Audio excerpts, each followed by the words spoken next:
Hey everybody, welcome back to Northernlion plays The Binding of Isaac Afterbirth. Plus, we kind of rushed through the last one, but we had good commentary in my opinion. You know? Let's just see what we got here first. That's a freak. We've started with Godhead so many times recently. V1BR, 9BL1. Oh, stop that. So we have Godhead Sprinkler. It's actually a pretty cool combination. Good rate of fire, too. HP's fine. Speed is slightly bad, but not enough to complain. Plus the Teddy Roosevelt mustache, aka that's like, you know, +6 to your power level just by itself right there. I don't know if I adequately got my point across in the last episode, by the way. I don't think I need to apologize. Again, I deliberately suggested I would not be pushing 80-year-olds out of the way in the event of a plane crash. I want that to be clear. Probably. But it's kind of weird to be this age where I'm like, I guess what it is I have a hard time as a younger person recognizing that I'm old enough that I could be a source that people would look to in a situation of strife for guidance, or, you know, I'm not trying to flatter myself, but did you ever have that? Let me try to illustrate my point a little bit more aptly. When I was a kid, if I was in a situation where my parents weren't there and it looked like some whack stuff was gonna go down, if I was on an elevator and then it shook or something like that, I was looking around and I was like, who's gonna lead our post-disaster society? You know, after the elevators all failed. And I'd look for like an adult under the age of 60, over the age of, to be honest, probably over the age of like 16. I'd be like, you're 17, you're old. You should lead us. And now, I'm of that age. Oh, we have been to the item room, it just sucked. I'm at that age myself where I look around on an airplane and I'm like, man, I hope these people wouldn't be looking to me for guidance because I don't know anything. I would be no help at all. Anyway, that's the end of that bit. Sort of, because I'm going to keep going. I always thought, like, you know, you ever have the conversation with your friends? You're like, well, if we got in a plane crash and we landed on a deserted island. By the way, I sympathize. There's probably like one person watching this that's anxious of flights yet has a flight this week. And they're like, oh God. He's been talking about plane crashes for 2 episodes straight and these are the videos I turn to for comfort. And to that I reply, I feel you. That's unfortunate. You know, sometimes the coincidence, you know, puts egg on your face. It'd be a real coincidence if your plane crashed. You know, for now, it's just kind of idiosyncratic. But I wouldn't wish that on anybody, no matter how ridiculous it would make the bit. Wow, that's very selfless of you, NL. Not wishing your viewers die in a horrific air disaster. Anyway, what I'm trying to say is we would have these conversations and, you know, I lived especially in college, I lived in a house with some very, very smart people. People that are doing incredible stuff right now. Engineers that, you know, mostly engineers to be honest, but like, you know, one of them is a high position of the Canadian Navy. One of them is part of this startup that sends like micro satellites that provide internet access in outer space. And you might be like, why would we need internet access in outer space? That's why you don't work at this startup, okay? That's why they're getting Series A, Series B funding. And I'm back here recording The Binding of Isaac Afterbirth Plus. The very smart people I lived with. And we'd talk about this sometimes. We'd be like, well, if we were in a... Don't even be... I know that Isaac's heart, by the way, can give us immunity to playing the blood bank, or taking damage at the blood bank, but it's still so not worth it. That item, I've graduated out of that item. I don't have to take it anymore. I have an Isaac version of a senior's discount. I get 15% off taking BS items like that. So we would talk about, like, if we ever got in, like, a, you know, a desert island situation, who would we eat first, who would we eat last? I was always the one that was eaten first. I have no survival skills on offer that could conceivably, like, make me a useful person to keep around there. And I'd come by it honestly. I would laugh about it and be like, yeah, but you guys wouldn't eat me, right? And they're like, alright, moving on.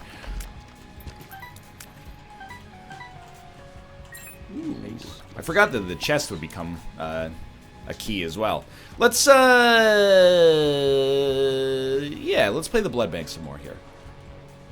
I live my life safe in the knowledge that that probably wouldn't happen. And I'm actually, like, surprisingly well equipped for the life that I do lead, you know? I would not fit in well in a desert island situation, and I don't think that's a surprise to too many people. But in modern society, I'm surprisingly fit. You know, not on a fitness level. I'm probably a little surprisingly unfit. Sometimes people see, there's that picture of me from that concert, and people were like, and it looks swole. And I was like, all I've been doing is riding my bike. That doesn't give you like a human growth hormones sort of torso like that. I think it's just a weird photo. I'll take the compliment. They're like, wow, the biking's really paying off. And I'm like, yeah, my chest and arms have really gotten a lot stronger since starting the biking.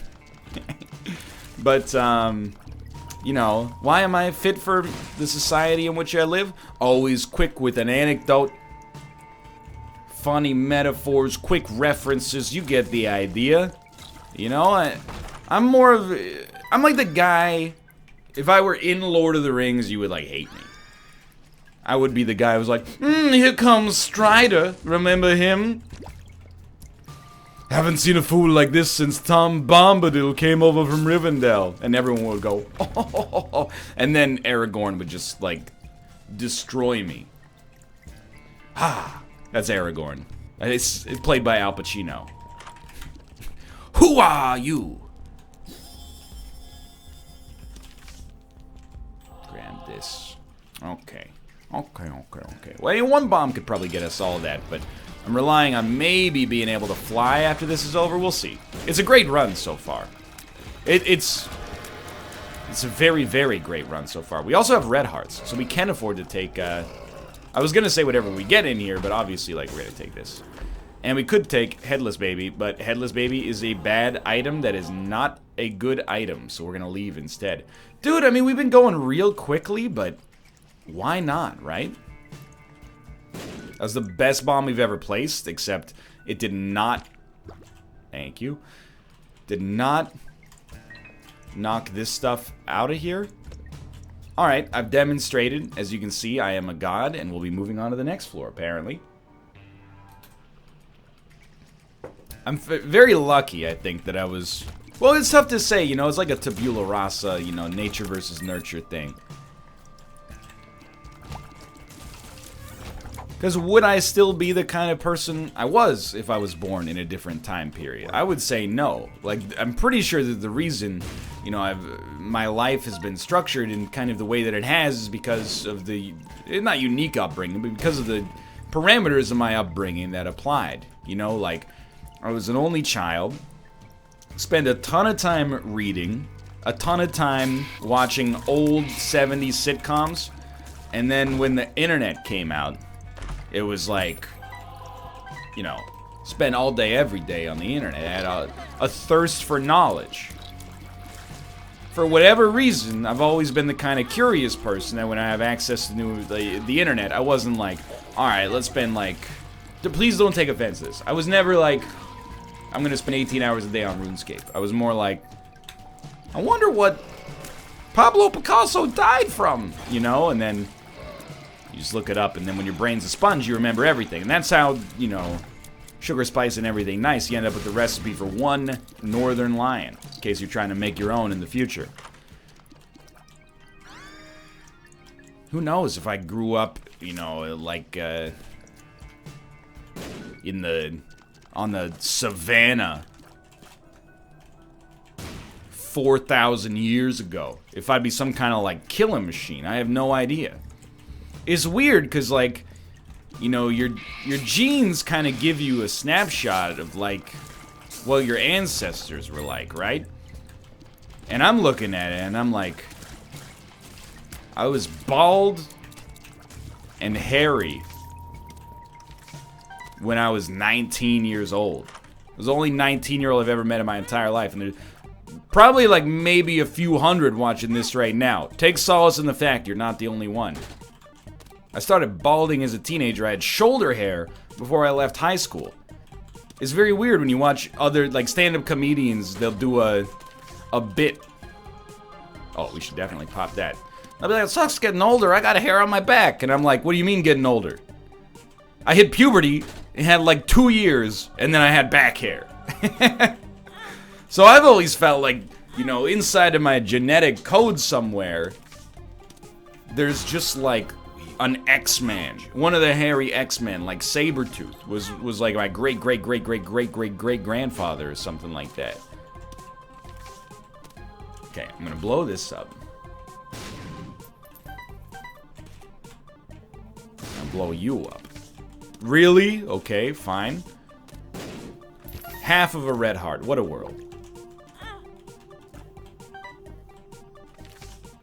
I'm thinking, okay? Okay, I'm glad we did it, even if the payout wasn't that much. And I think...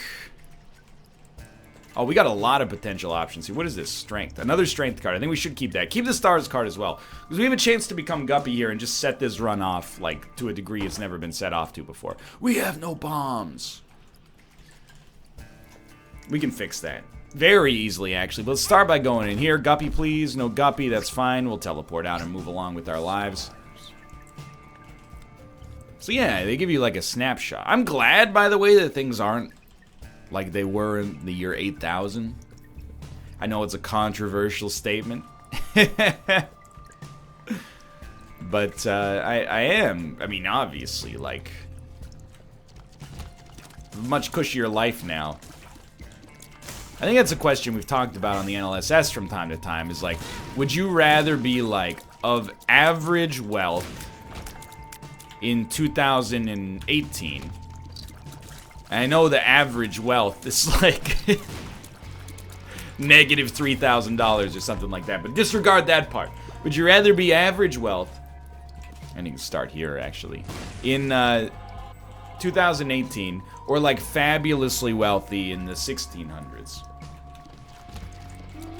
I still don't have a good answer. I think I would rather be of average wealth in 2018, and I'll explain why. There's two reasons. One of which is that even if you were as wealthy as you could possibly be, more or less, in the 1600s, you couldn't get to the level of privilege that the average person has in their lives now. You know, electricity, running water, hot water, soap, stuff like that. You know, food from all parts of the world in every season. And by the way, I know when I say average wealth, you might... I didn't mean average worldwide, because I'm a scumbag. I meant average, you know, in my little corner of the world. So, although I'm sure there would be an incredible privilege to being fabulously wealthy in the 1600s, I still think you would be like, this sucks, because even average life was better back in 2018. Wait a minute, this isn't where we're supposed to be? What a waste of a spirit heart. And then the other thing is that if I knew... Oh, we can't go in there anymore, that's right. Okay, I've totally botched it. If we knew what life was like in 2018 when we went back to the 1600s, if they could like scrub my memory, I don't know, then it becomes a much more philosophical question that I don't have the chops to answer, okay?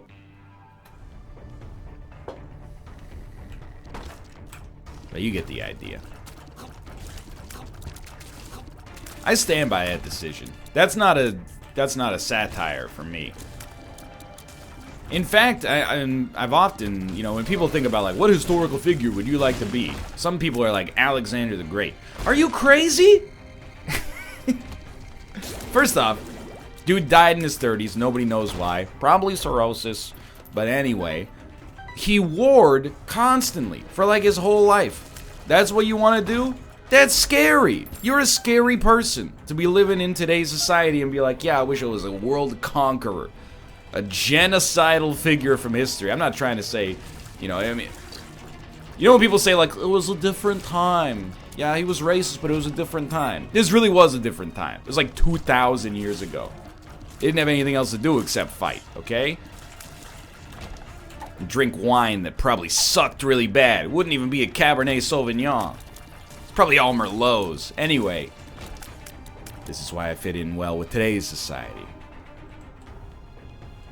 I don't want to live a life of constant war. If I could go back, I don't want to be the king. It's the same, I don't want to be the president.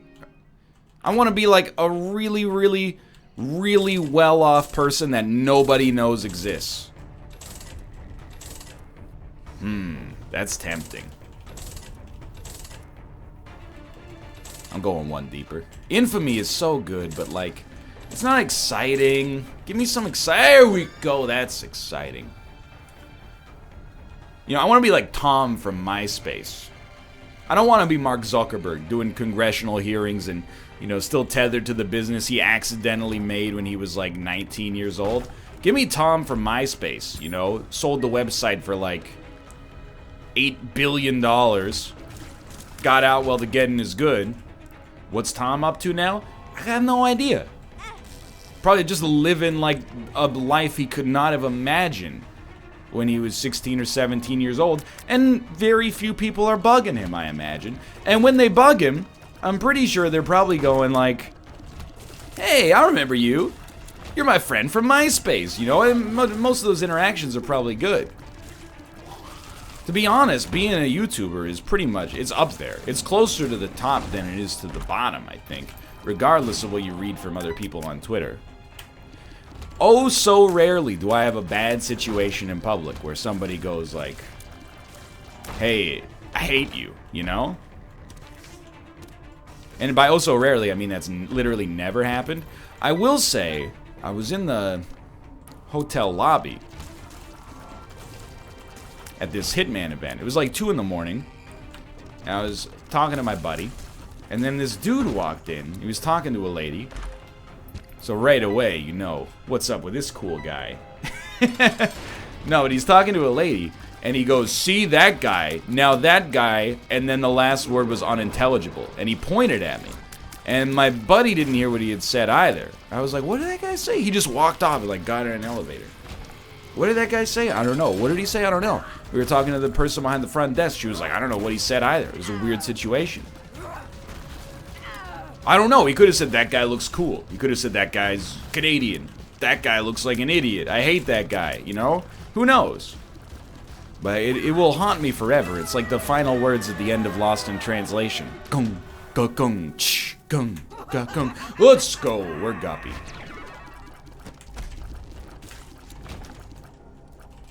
Clutch Jesus and Mary chain reference, NL. See, that's why I'm uniquely fit for pseudo-intellectualism in 2018. I used to read Pitchfork Media. Oh, dude. Absolutely. Absolutely. And then get me out of here. This is a great run. We've had some quick ones recently. But doesn't bother me. Monstra's Lung is pretty cool as well. Anyway. Like, I don't want to be Julius Caesar. You know, if you guys listen to the Dan Carlin podcast, the Celtic Holocaust. See, there's so many different hard and soft vowel sounds in that word, or in that phrase, that I was like, don't mess up. Dan Carlin podcast, the Celtic Holocaust. There we go. It's riveting. I've been listening to it in 4-minute increments for the past year and a half. But, you know, it's all about Julius Caesar essentially systematically conquering Gaul. Anybody that wants to be Julius Caesar, cut them out of your life immediately.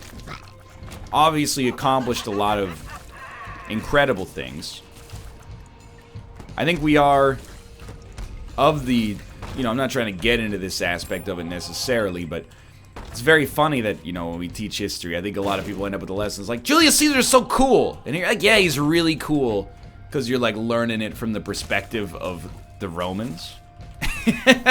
From the perspective of the Celts. Dude's a real piece of garbage. But anyway, I digress. Leave Caesar out of this, NL. You don't understand. Okay, alright. I don't want to be Caesar, okay? That guy, he's at war constantly. He's traveling. He's away from his family. He's just endlessly concerned with, like, politically moving up in the world. And, you know, it seems exhausting. Dangerous and exhausting, even. I want to be Crassus. I just want to be the dude who's got, like, you know, he owns as much property as the rest of the city combined. And they're like, what are you going to do today, Crassus? And he's like, whatever I want, aka play Isaac. That's where I want to be, man. And I'm wary of anybody that wants to be Caesar. I'm frightened of anybody in general that, like, deliberately wants to take on more responsibility. It's not always the thing that should make you worry. Like, if you're doing a project and somebody's like, I'll handle this aspect, of course, that's fine. But if somebody's like, I want to be chairman, I'm like, dude, why though? It's so much extra work and you get a little bit of power. I'm very wary of anybody that wants to court power. A great man once said, with great power comes great responsibility, and he was right.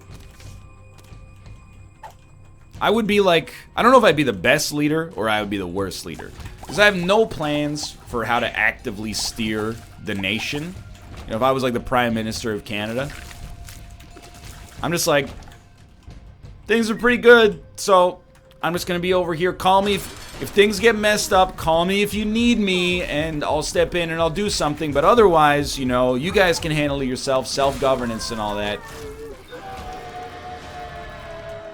I don't know if that's what people want or what people would not want. I think most people would not want that, because we got problems, man. We're in a trade war. What's up with that? When I saw the headline a week and a half ago that we were in a trade war, I was like, oh, that's cool. That's today's news cycle. Not today's news cycle.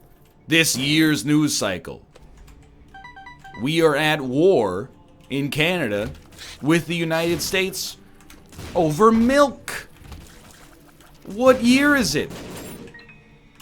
You can't really do anything but laugh, really, because it's just like, it's just so bizarre.